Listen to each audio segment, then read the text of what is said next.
由歐亞之巔嘅伊斯坦堡去到星月之下嘅加帕多西亞，再由棉花堡嘅雲海仙境去到以弗所嘅古代遺跡。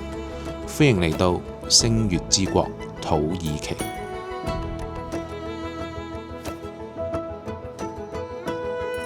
嚟緊呢9日，我將會帶住我哋大雄假期嘅貴賓，一齊喺度展開一趟難忘嘅土耳其之旅。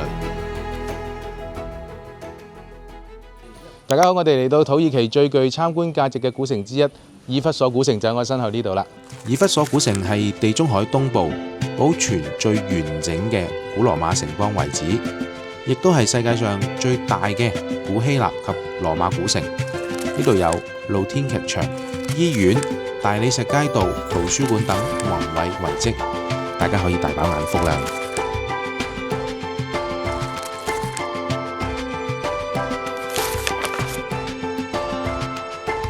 大家好，我身後嘅呢隻木馬呢，就係《木馬屠城記》裏面電影出現過嘅木馬道具，係當地加利奇好出名嘅打卡旅遊熱點。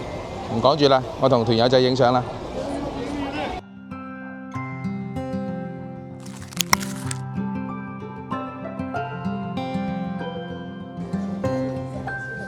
嚟到西林街，我哋一定要試下呢個果酒，因為呢一帶嘅農產品豐富，當地人呢就將新鮮嘅水果釀製成各種各樣嘅果酒，有士多啤梨啦、蘋果、水蜜桃、哈密瓜、車厘子等等，口味夠晒豐富啊！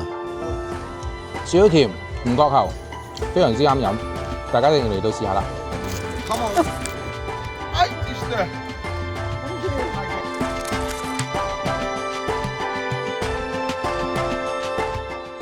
嚟到西林街欣賞鄂圖曼帝國遺留落嚟最原始、最有特色嘅村莊，我哋望下外邊，飲翻杯熱咖啡，非常之寫意。去土耳其點可以唔嚟棉花堡啊？棉花堡，我哋嚟啦！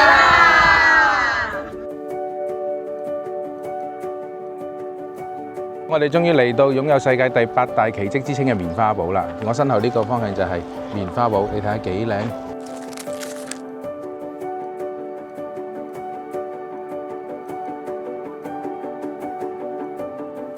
而呢度咧，亦都係全球唯一一個露天白色梯田溫泉。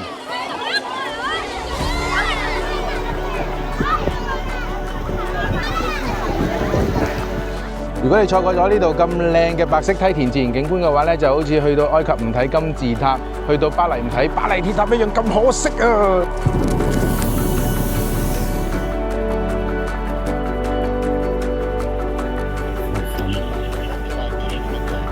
下集我哋繼續探索月球之旅同埋3朝古都。